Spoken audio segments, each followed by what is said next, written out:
Well, major announcements expected today from the Justice Department. General Motors will be facing what many think will be a huge fine because of those defective ignition switches.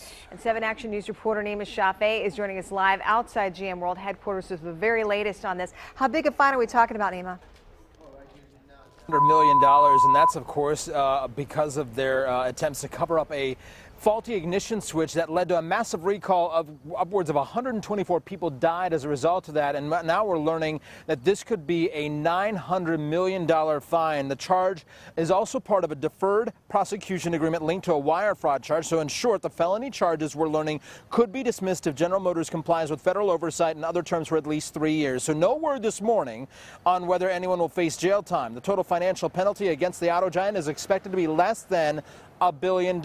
As you recall, the defective ignition switches were put into millions of older model cars. An investigation revealing that GM knew about the defect that affected more than 2.6 million other cars. Those ignition switches were used for more than a decade before a massive recall was issued just last year.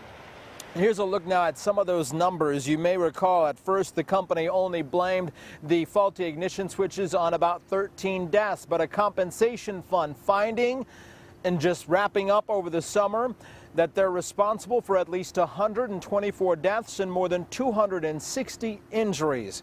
That, of course, wrapping up in July, those numbers from them. GM still faces other investigations and lawsuits over the defect, so the automaker's legal troubles are far from over, and we expect to likely hear from some families of those affected because, again, at this point, we don't expect, and there's no word yet on whether or not anyone will face any jail time.